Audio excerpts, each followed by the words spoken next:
The Electric State is a movie that most certainly does exist. Howdy everybody, Doc here, and I'm going to be giving my honest review on The Electric State. Now I know there's a lot of back and forth with whether or not people like this movie currently, and I'm going to tell you, I really like the movie. I love it, and I'm not just saying that because it's basically a movie about robots and I'm a robot. Let's get into it. So, in this movie there are a few human characters, and ultimately I want to start this off because most of what we're going to end up talking about is robots. I just would like to touch upon, what stood out to us about these human performances.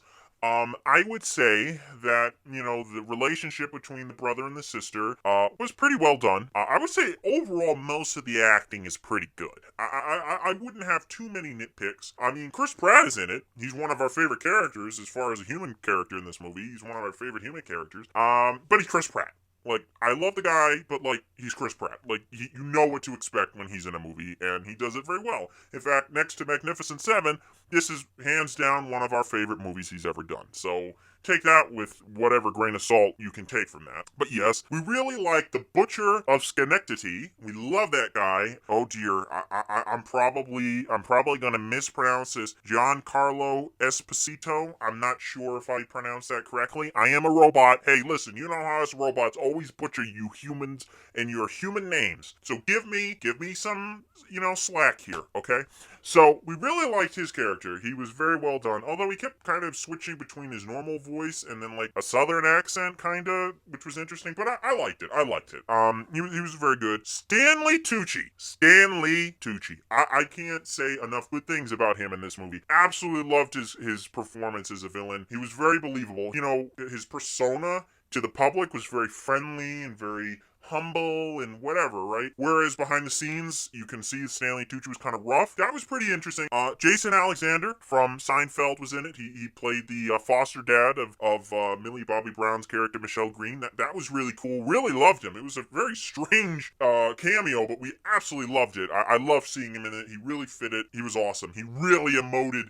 If you've seen the movie or you will see it, they have these drones that they control with the VR headsets, and they have CRT screens that show their faces, and he really emoted very well. Not all the characters did on the screens, and he really did. He really sold it. Really awesome. I think that's the general gist. We also have Ke Hu Kwan. Again, I'm sorry if I'm butchering his name. He played Dr. Clark Amherst. Really liked his performance, both as a human and as a robot.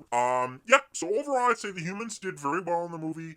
The human characters were pretty good. Obviously they dragged the plot along, and, I really think Chris Pratt and Michelle Green's character, I really think their characters had a decent chemistry, even off the set, when they weren't filming, you could see, them in promotional footage and stuff, you could tell they really had a bond. And that was really cool to see, and you could definitely see it in the movie that they had some kind of a chemistry, and, they really worked well together. Moving on from the human characters, we're just going to touch upon the plot. Again, spoilers. The plot is okay. It's okay. I like it. I like the plot. My favorite part of the movie is pretty much a little over an hour in, once we get to see all the robots. Basically, the climax of the movie, if you would call it that.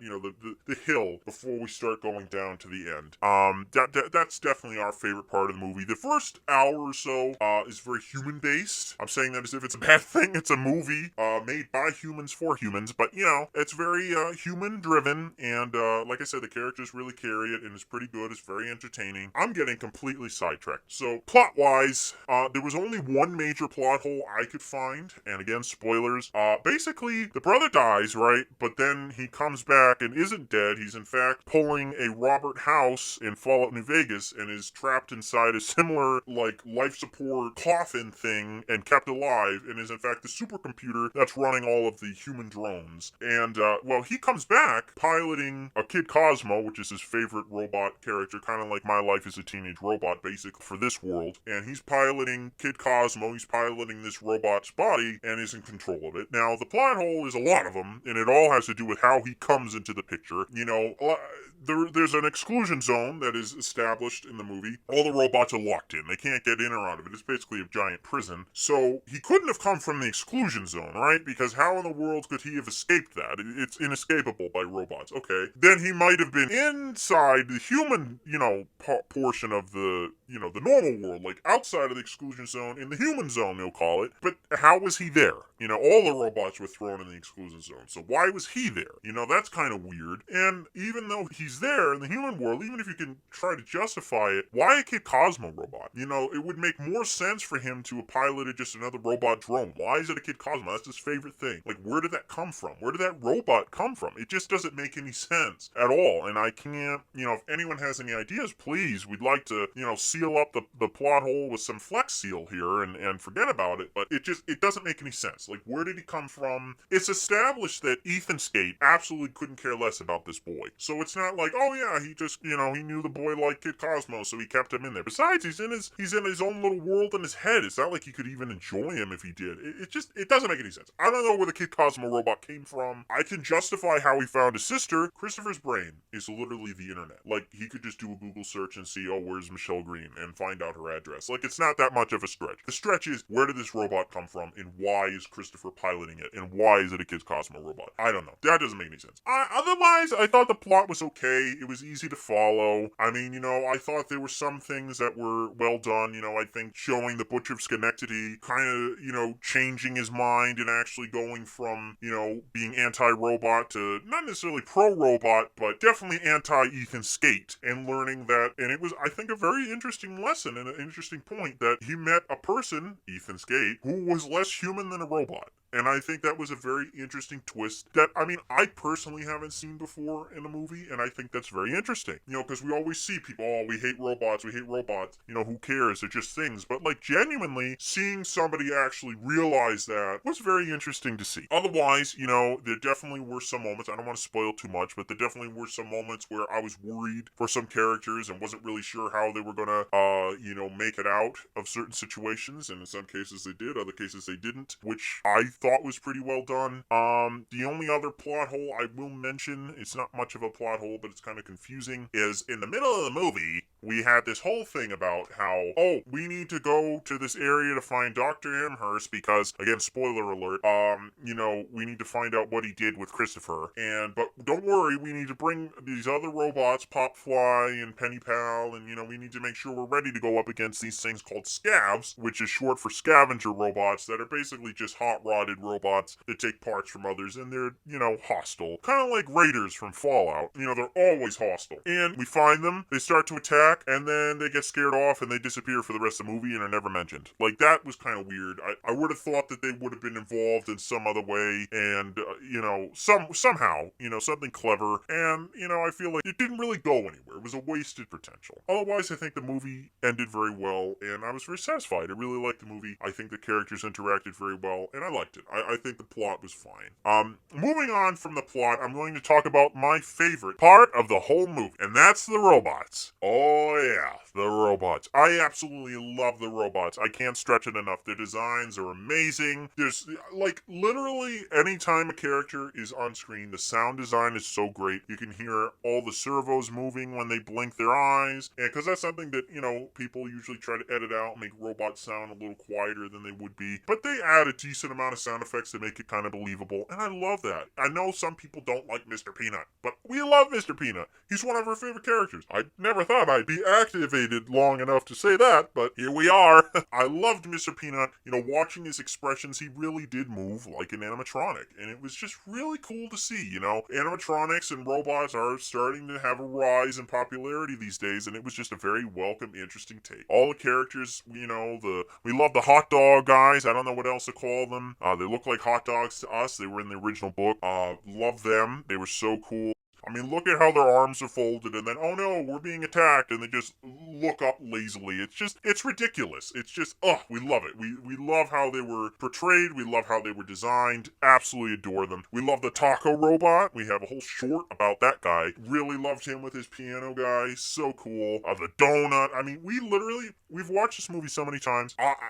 Every time I watch it, I notice something else, right? I always notice another character doing something. Long story short, the designs are great. I love love how there's like slots in their masks, except for Penny Pal, which is disappointing. I don't know why they did that. They did great with all the designs, and then her, they just said, have her eyebrows float on her face. All the other characters have these slots so that they can go up and down, which is great. Like, mechanically, I appreciate that. I'm a robot. I get how things work in real life to an extent, and it's just cool to see something that's realistic. Perplexo, the way he moves, his mechanical movements, his eyebrows, his eyes, his eyelids, it's just awesome. Really cool to see animatronics like that portrayed, animatronic robots. Really, really well done. Because that's how animatronics are in real life, right? They have these little features and things that they can do.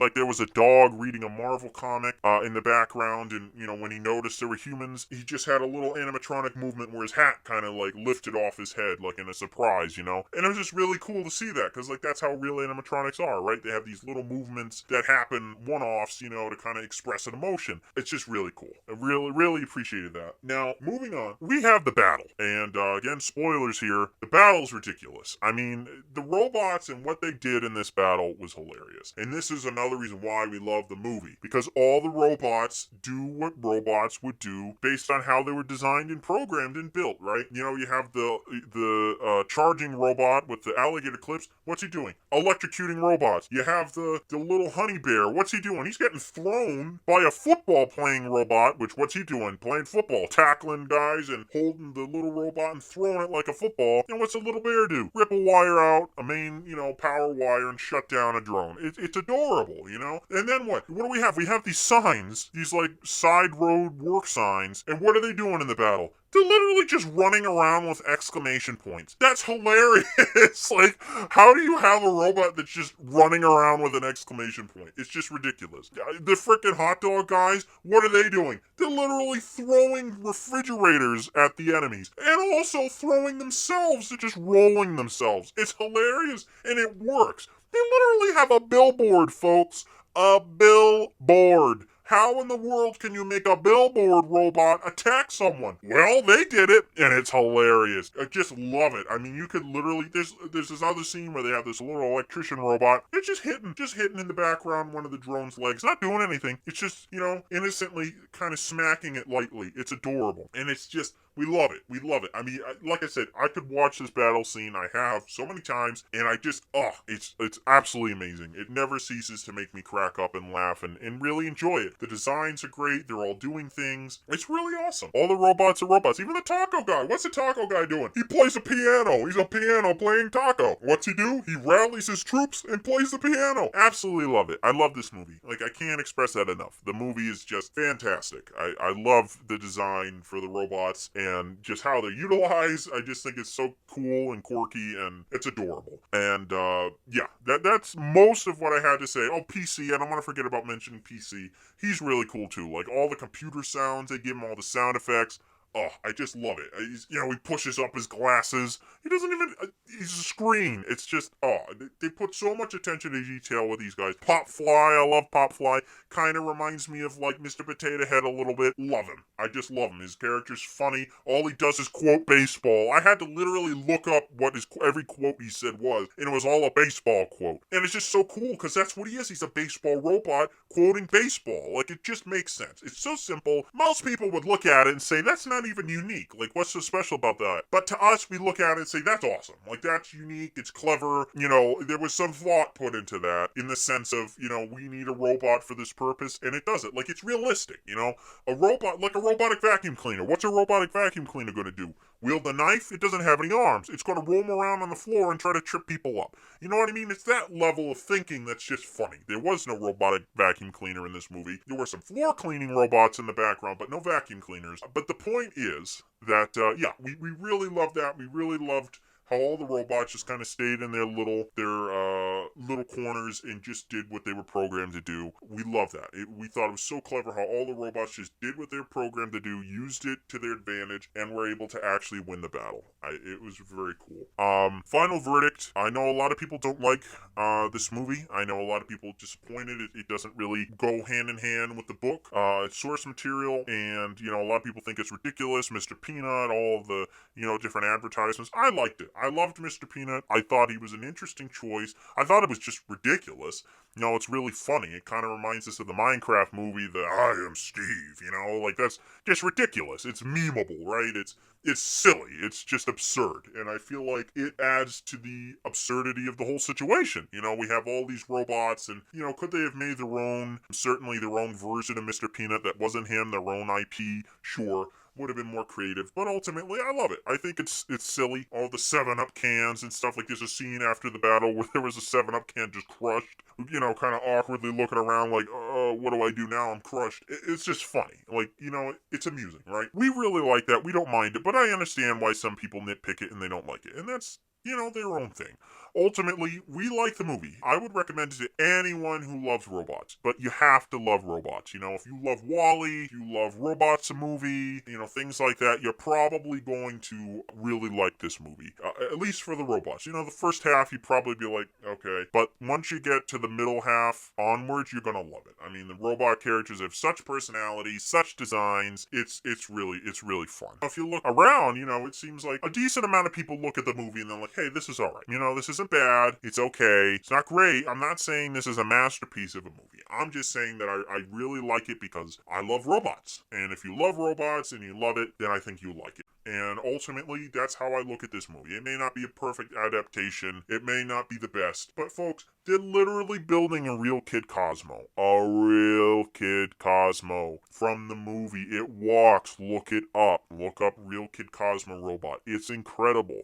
This franchise has the potential to grow into possibly something really amazing. We could always use another robot franchise. I think it has a lot of potential to become something great. If you like robots, I recommend giving it a watch. If you disagree with what I said, hey, I understand. I can understand why most people wouldn't like this movie. If I wasn't a fan of robots, I wouldn't care for this movie either. It's for a very specific audience. I love robots. I'm not saying everyone who does love robots will love this movie. Not at all. I don't think everyone will enjoy this movie, but I recommend if you like robots, at least give it a try and let us know what you think. Let us know what you think of the Electric State. And with that being said, I hope you have a wonderful day. Doc, out.